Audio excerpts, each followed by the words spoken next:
Siempre he pensado que los entrenadores, junto con los padres, son las personas que ejercen un impacto más potente en la formación y desarrollo del niño como futbolista.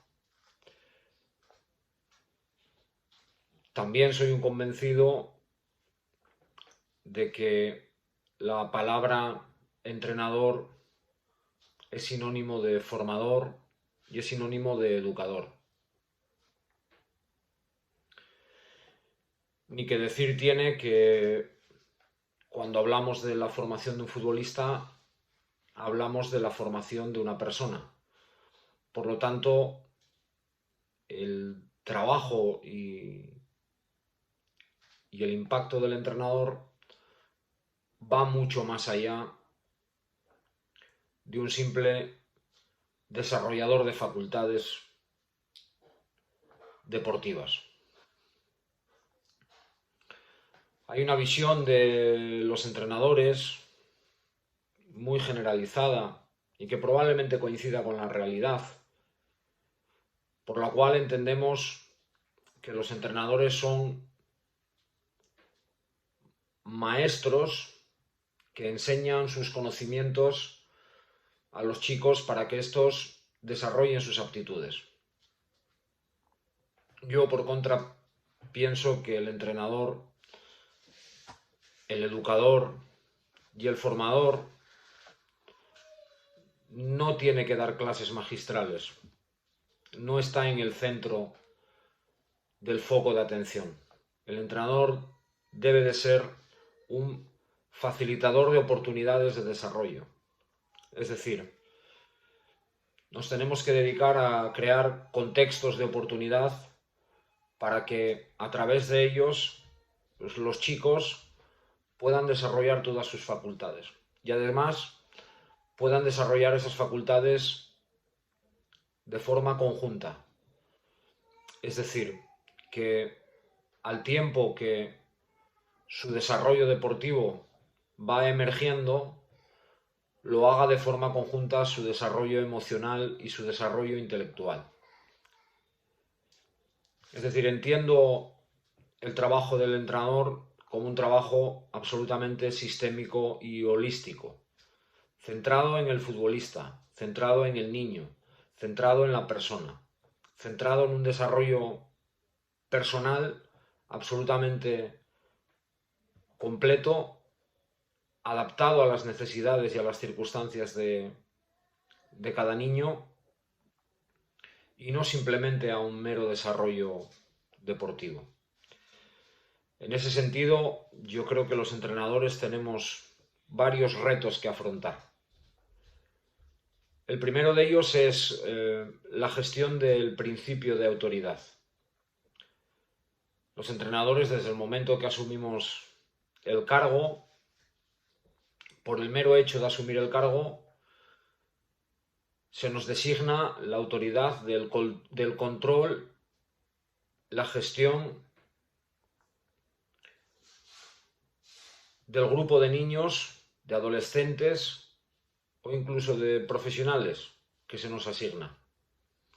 En ese sentido, tendemos a entender ese ejercicio de autoridad como un ejercicio de distancia en el que somos nosotros de forma unilateral los que establecemos las normas de comportamiento y ellos simplemente se tienen que limitar a seguirlas con consecuencias en el caso de que se aparten de esa línea que nosotros marcamos. Yo personalmente creo que el ejercicio de esa autoridad deriva de la capacidad de los entrenadores de negociar de forma conjunta límites para que sean ellos los que gestionen su propia convivencia. Es evidente que tenemos que hacer un ejercicio de dirección para poder elegir qué límites son los adecuados para mantener un orden y una convivencia basada en el sentido común, en el respeto y en la normalidad.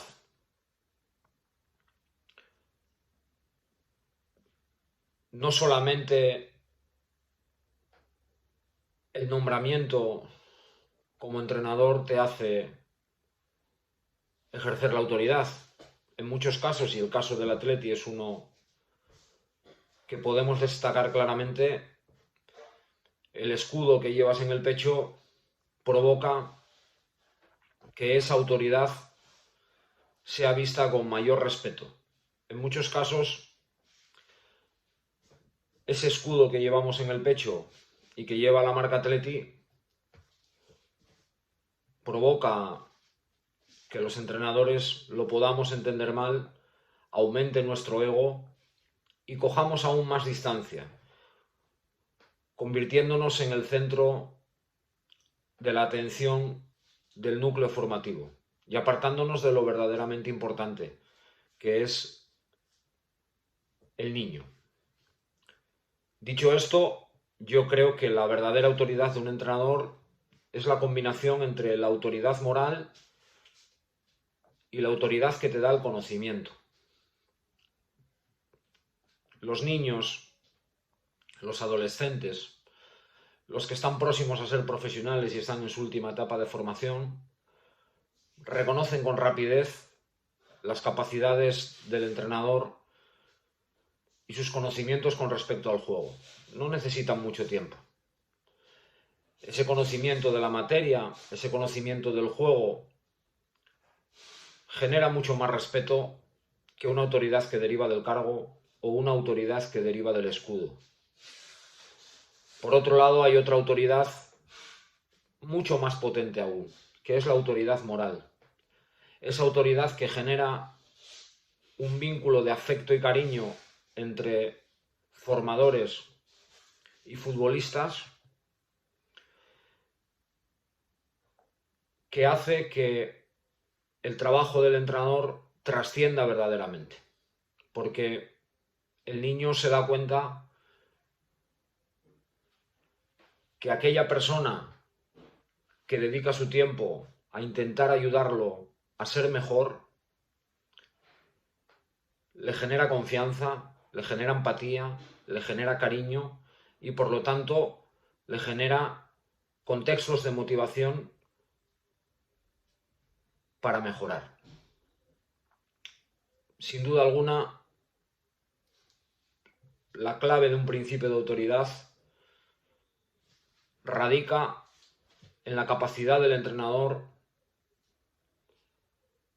de, a través de esa autoridad moral, generar un vínculo estrecho y lo suficientemente potente para que los chicos que dirige crean en él y caminen con él. Ese es el principio de autoridad más potente con el que podemos trabajar. Otro gran reto de los entrenadores tiene que ver con su capacidad para investigar. Yo creo que los entrenadores somos grandes investigadores. De hecho, creo que no se puede entrenar sin haber investigado primero. ¿Qué debemos investigar? Pues yo creo que nuestra investigación es muy simple.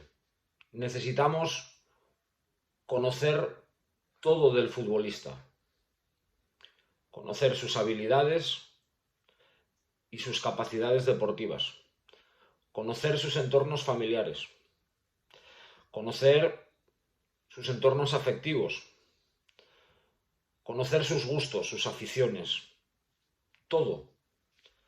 Cuanto más conocimiento tengamos de la persona,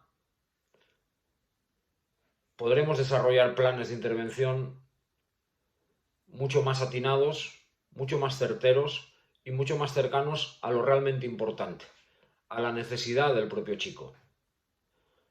Por otro lado, el entrenador no solamente es un investigador de la realidad de su propio futbolista, necesita ser un investigador muy profundo del entorno cercano que interviene en todos los procesos formativos.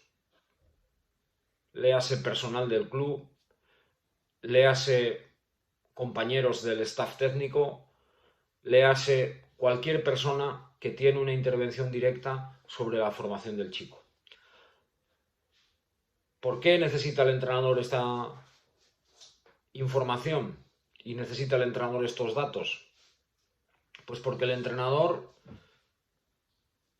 necesita juntar a todos en el mismo proceso para encaminarlos en la misma dirección. Es decir, el entrenador por sí mismo no es lo suficientemente potente para generar un impacto de calidad.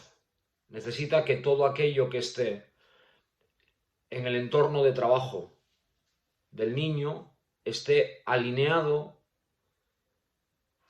y trabajen en el mismo idioma, con la misma dirección y con los mismos objetivos. Si ubicamos al niño en el centro del aprendizaje, todos los que rodeamos ese aprendizaje debemos estar alineados con una misión común. Y para poder alinear a la gente con una misión común, necesitamos saber cuantas más cosas mejor para poder realizar aquellos planes de intervención que necesitemos hacer para que todo el mundo esté convencido. Por lo tanto, el entrenador es un gran investigador. Si nos limitamos única y exclusivamente a hablar de fútbol, el entrenador es un investigador de capacidades.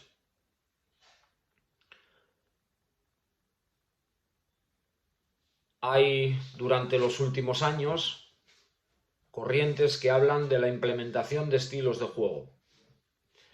Evidentemente, cuando hablamos de implementar un estilo de juego, hablamos de implementar algo que sale del cerebro del entrenador con la intención de que los niños aprendan desde el cerebro del entrenador. Yo entiendo que el entrenador tiene que conseguir que los niños aprendan desde su propio cerebro y no del cerebro del entrenador.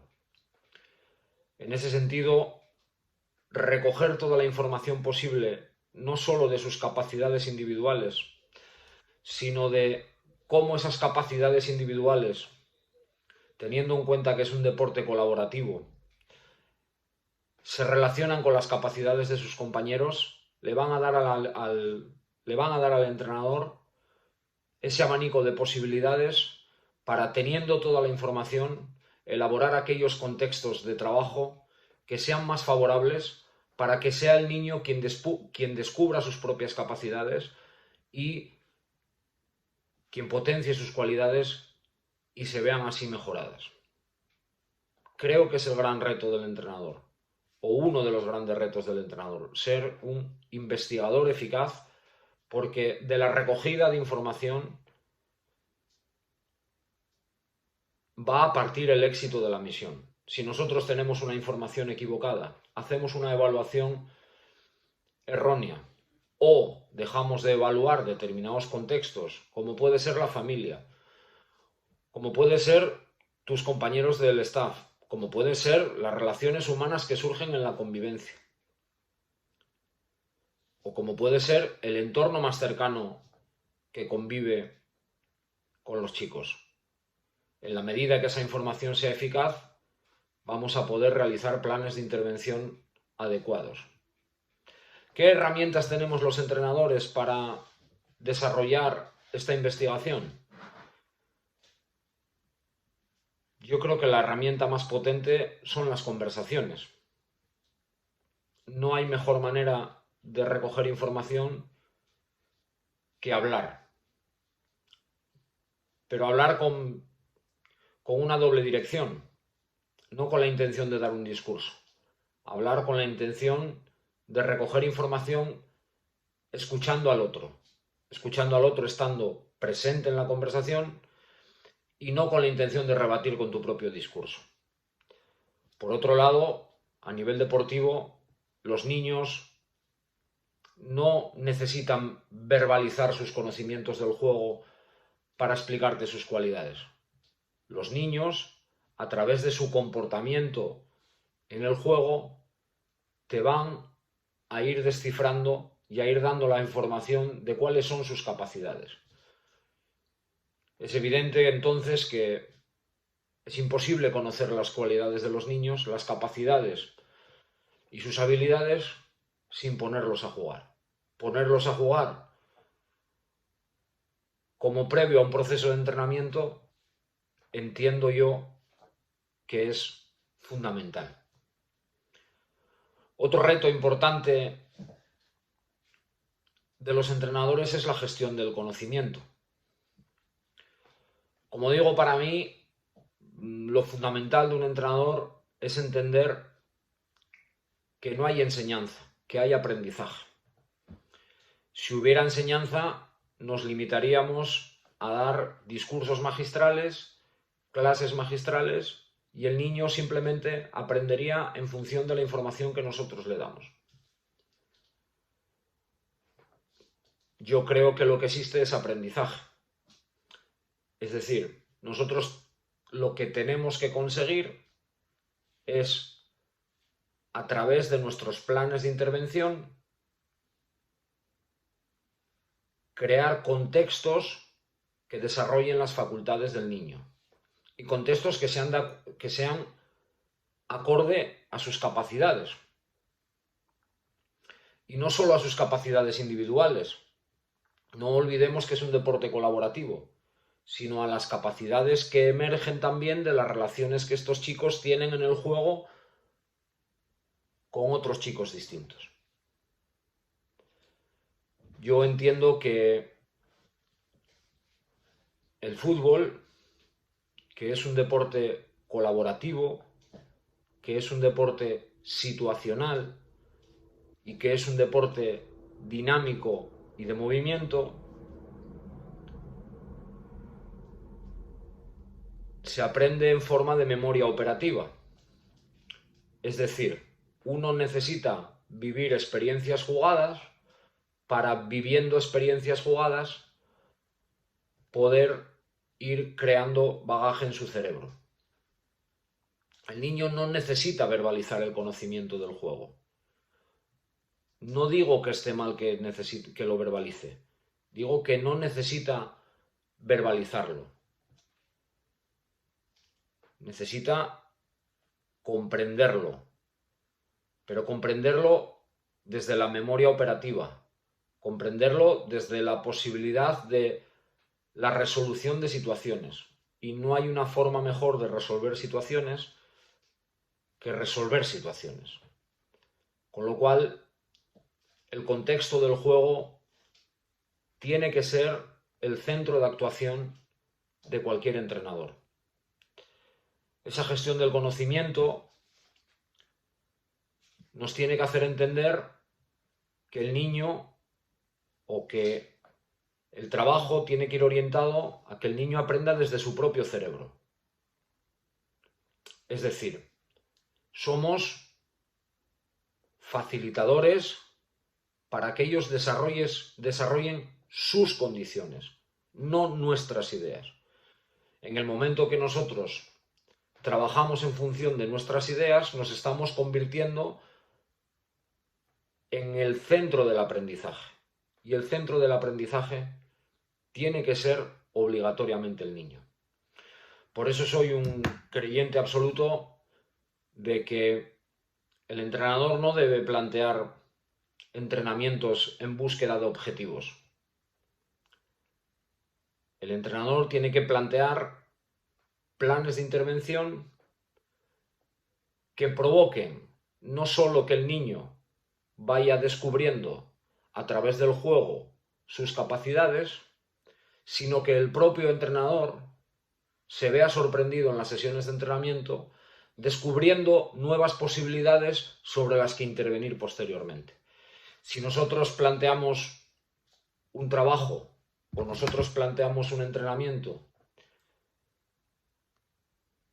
en el que solo conseguimos que se den aquellos objetivos que nosotros estamos persiguiendo, probablemente es porque sean nuestros objetivos, sean nuestra realidad y no sea la realidad del niño.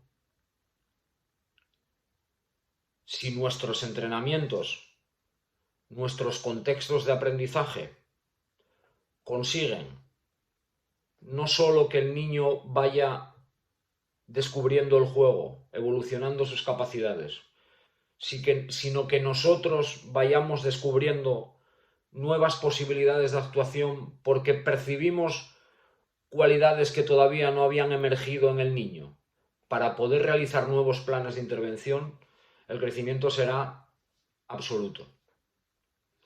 Estos contextos de aprendizaje no hay más remedio de que estén basados en el juego.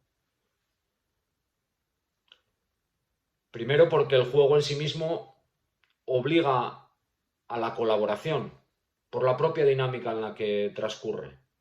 Y segundo porque es imposible aprender la complejidad de un juego sin jugarlo. Tengo un amigo que me decía o me preguntaba acerca de un mito de nuestro deporte como era Miguel Indurain y me decía una afirmación de un sentido común brutal. Me decía, joder, me imagino que Miguel Indurain, preparando el Tour de Francia, algún día para entrenar saldrá de su casa a andar en bicicleta. ¿Por qué nosotros, si somos futbolistas, no jugamos al fútbol entrenando? El juego, en toda su riqueza, tiene que ser, sin duda, el centro del proceso de aprendizaje. En la habilidad del entrenador está en cómo contextualizar ese juego para que el juego vaya desarrollando las capacidades de los niños. ¿De qué os estoy hablando? Pues os estoy hablando del número de componentes que se vayan a utilizar. Os estoy hablando del espacio en el que se vaya a desarrollar el juego. Estoy hablando de las relaciones que se dan en el juego porque fulanito juega con menganito o fulanito juega con citanito. De ahí emerge todo. Y ese es el centro de nuestra atención. Otro tema importante con relación al juego y a los contextos es que hay que tener mucho cuidado con pautar excesivamente los juegos. Pautar excesivamente los juegos provoca situaciones que se alejan del juego. Por poner un ejemplo muy sencillo, hay una tendencia absoluta a limitar el número de toques en el desarrollo del juego. Si el número de toques es limitante, por descontado, estamos eliminando del juego determinadas acciones en cuanto a la intervención del futbolista con el balón que el juego necesita. Por ejemplo, el desarrollo de la habilidad y el regate, o el desarrollo de la conducción. Por lo tanto, hay que desvirtuar el juego lo menos posible y hay que ser lo suficientemente habilidoso para utilizar solo aquellas herramientas que necesitemos a la hora de montar esos contextos de aprendizaje. Lo que no se nos puede olvidar es que ese contexto tiene que ayudar al niño a aprender desde su cerebro, no desde el cerebro del entrenador. Estamos intentando desarrollar las capacidades del niño, no estamos intentando desarrollar las capacidades del entrenador. El entrenador no puede ser el foco de atención, no puede ser el centro. Y os voy a hablar del último reto que para mí es fundamental y del que deriva, creo que absolutamente todo, que son las habilidades socioafectivas del entrenador.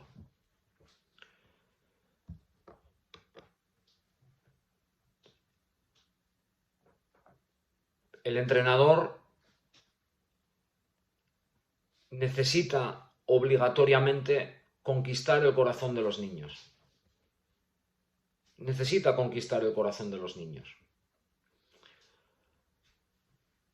Con anterioridad y hablando de los padres, les pedía por favor que no limitaran la pasión de los niños por el juego.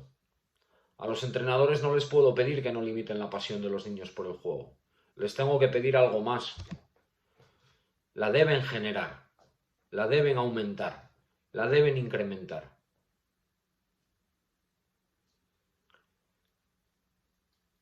En una relación formador-alumno, entrenador-futbolista, una relación en la que no haya un impacto emocional, es una relación incompleta. Por lo tanto, el entrenador tiene que llegar al corazón del niño, necesita emocionarlo. El niño necesita sentirse querido, arropado, empatizado con su entrenador. Por lo tanto, las habilidades de comunicación para un entrenador se presumen fundamentales. Un entrenador que no tiene habilidades comunicativas, y no hablo solo de la capacidad de soltar un discurso, hablo de la gestualidad, hablo de adaptar la conversación no solo a las edades del niño, que ya presupongo, sino a la propia personalidad del niño. Habrá niños que requieran un tipo de intervención comunicativa, que probablemente sean muy diferentes a las que requiera un mismo compañero de su mismo equipo y de su misma edad. Por eso, en un principio, os decía la importancia de investigar, de no ponernos a entrenar, de que el paso previo más importante que debe dar un entrenador es adquirir conocimiento de todo lo que le rodea.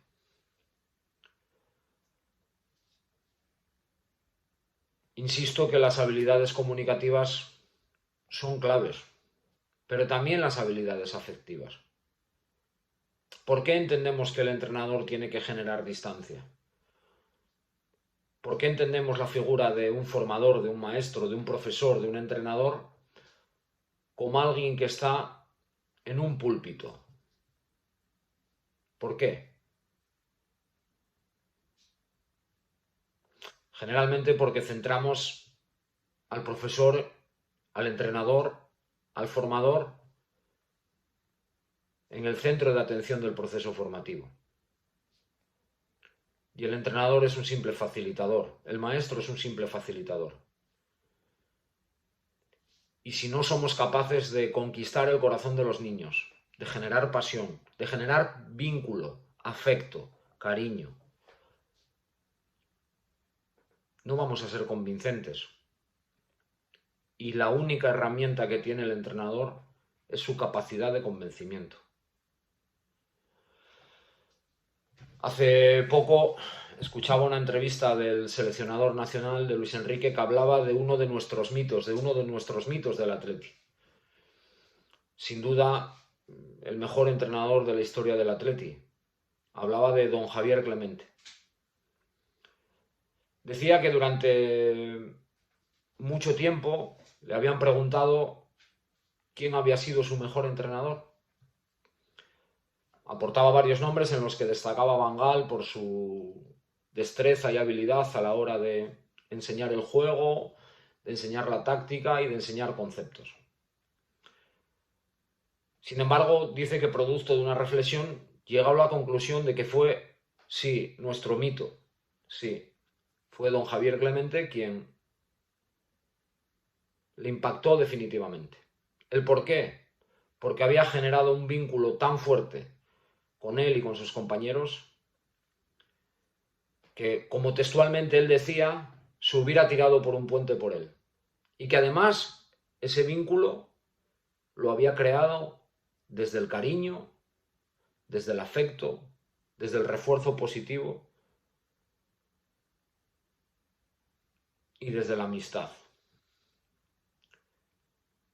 Y uno tiene la sensación, cuando observa a los entrenadores de hoy en día,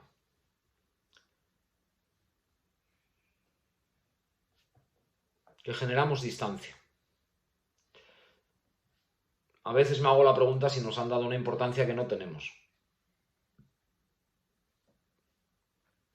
entiendo que esta parte, sin duda, es la parte más importante del trabajo de un entrenador. Esa capacidad de generar vínculo, confianza, cariño, amor, afecto y conseguir que esos chicos que tienes a tu disposición se enamoren de ti para que tú les ayudes a descubrir sus capacidades. Espero que os haya gustado el vídeo y, como siempre, Aupa Atleti.